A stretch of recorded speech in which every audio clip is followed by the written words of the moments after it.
Hi, I would like to welcome you to the IMF Summer School preview for the virtual training to Advanced Revenue Administration, or VITARA, Institutional Governance module.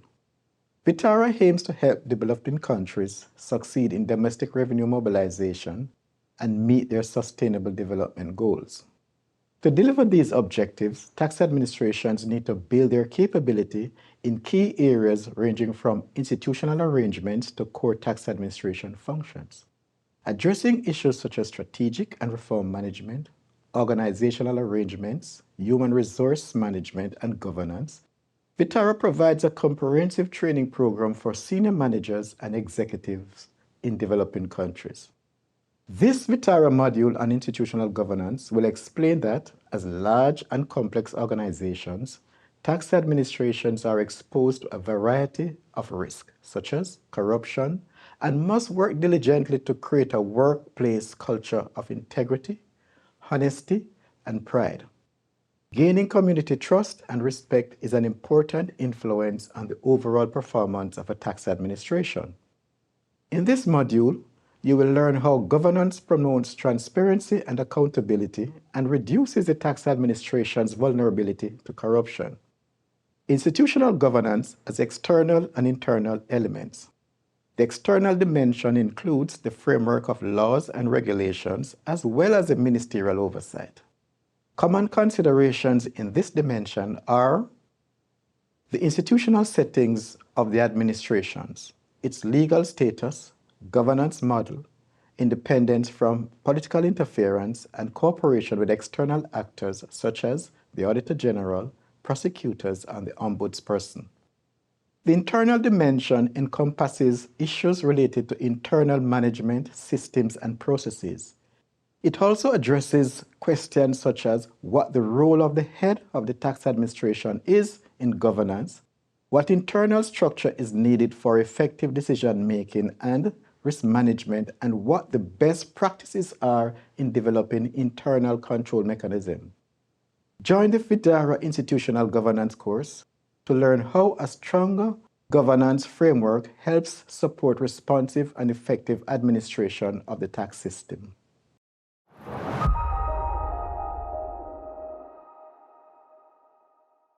Institutional governance provides safeguards against governance vulnerabilities. What do we mean by governance vulnerabilities in the context of a tax administration? Consider these examples. The tax administration has few guidelines on how penalty and sanction decisions should be made. This creates opportunities for excessive discretion being available to tax officials to decide whether to impose penalties and fines. Tax laws are unclear, making it difficult to provide unambiguous taxpayer guidance. This lack of clarity may be exploited to a taxpayer's advantage and represent a risk to revenue through devices such as artificial commercial transactions that have no economic substance. Tax procedures to make a payment, enforce collection of unpaid amounts, and dispute a tax decision are inconsistent across different taxes. This results in confusion on what the correct procedure is and a lack of confidence in dealing with the tax administration, which may erode voluntary tax compliance. Taxpayer information is stored outside the formal tax administration computer systems, with few internal controls on how data may be updated. This increases the risk that taxpayers' account balances and amounts to be paid are inaccurate. There is no guidance for tax officials on what constitutes unethical behavior. As a result, tax officials may claim that their actions are customary and that they are unaware that their conduct is improper. Finally, staff appointment and promotion procedures are not fully documented, and there are no requirements for merit-based appointment. This increases the risk of favoritism or nepotism in staff selection and results in unfair practices. All of these are examples of governance vulnerabilities.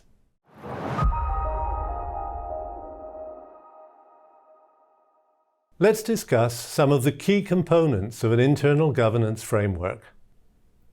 These should include how the tax administration will make decisions, including the use of committees to escalate issues to the senior executive level for direction and decision, delegation of legislated authorities and how that will be done and monitored, clear accountabilities for each member of the executive leadership team, and a framework for monitoring operational performance.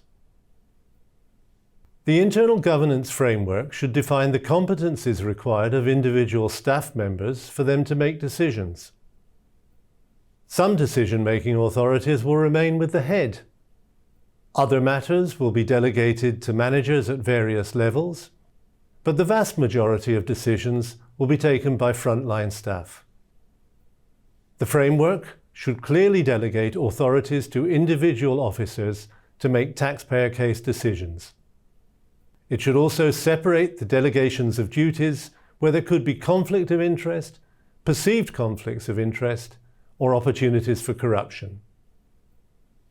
The internal governance framework should include appropriate monitoring of the tax administration's operations. This will help assure the head of the tax administration and leadership team that the work of the organisation is being done in compliance with the tax laws and the internal governance framework.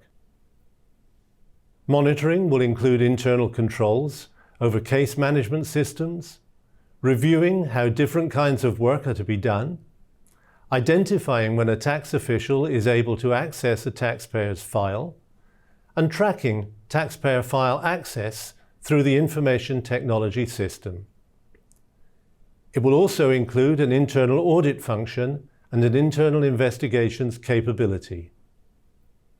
The internal governance framework should determine how the tax administration will report on its plans and performance. Timely and thorough reporting can provide the transparency that is needed to give ministers, citizens and taxpayers confidence that the tax administration is honest, fair and efficient. Timely and accurate reporting will also encourage higher levels of voluntary compliance by taxpayers.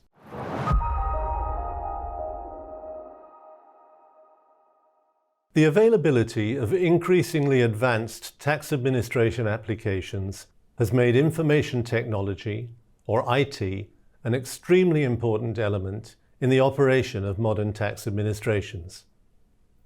The IT system is often called the heart of the tax administration. Consequently, leadership teams in tax administrations need to establish strong governance of their IT infrastructure and personnel capability. This will often require the assignment of dedicated teams to support the introduction of new IT systems when significant IT reforms are being planned or are underway, and associated reporting to an appropriate senior level review committee. It will also require a clearly defined process to select which IT modification should proceed ahead of other requests, as the requested changes will often exceed the delivery capacity of the IT group.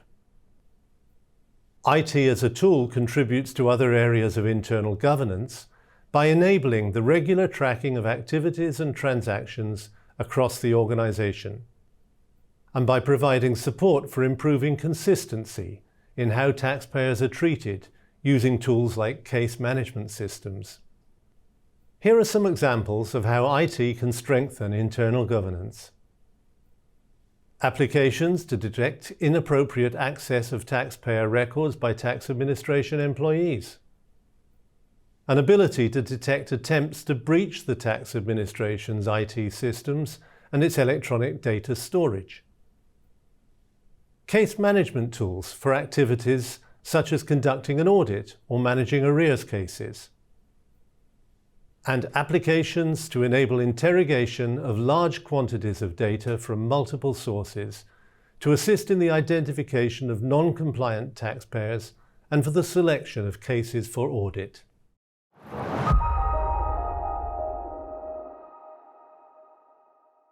Human capital is the most valuable resource available to a tax administration. Usually, employee salaries and wages will be the largest expenditure in the budget of a tax administration.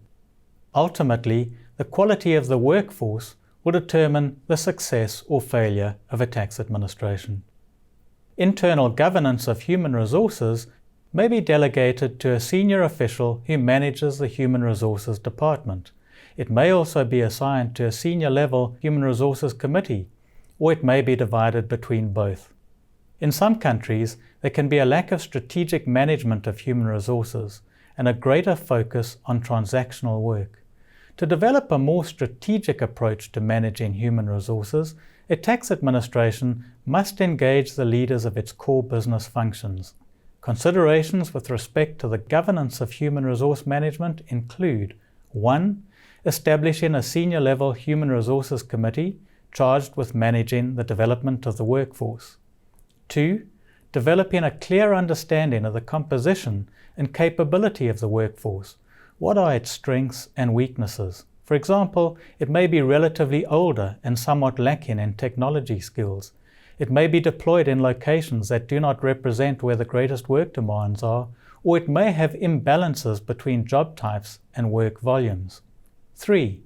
Ensuring that senior leaders develop an understanding of the strengths and weaknesses of the existing workforce, that they form a coherent vision of the desirable future composition of the workforce, and then prepare a workforce planning strategy to move towards that vision. 4.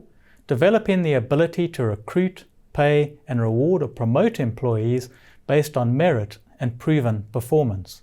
In some countries, this may require that the tax administration be granted greater flexibility in human resource management than is available to mainstream public sector departments.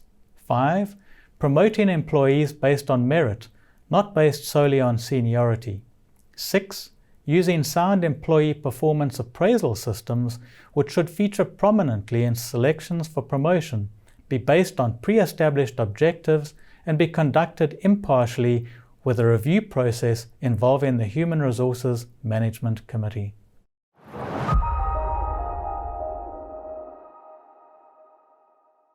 Let's review the key concepts that this module on institutional governance has covered. Institutional governance comes from inside and outside the tax administration. Laws and regulations and ministerial oversight are provided to the tax administration and are therefore external to it.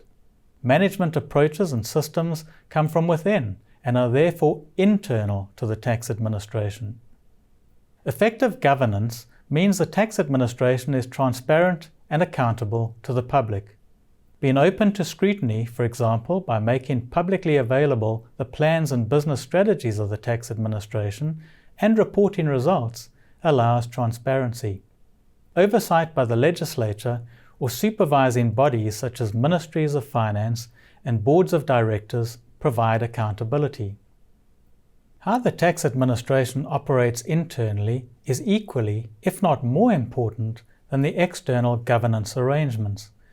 Installing and managing an effective and comprehensive internal governance framework is critically important to leading a successful tax administration. Institutional governance protects the tax administration from vulnerabilities. For example, by having clear guidance for tax officials and taxpayers on how to apply the tax laws, and making rules for how staffing decisions are made and how tax computer systems are updated. A mandate for tax administration covers what taxes and functions are included and to whom it is accountable.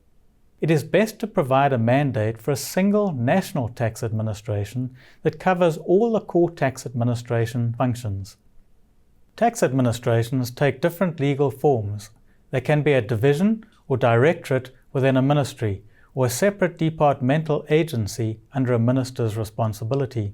Some tax administrations are independent public entities.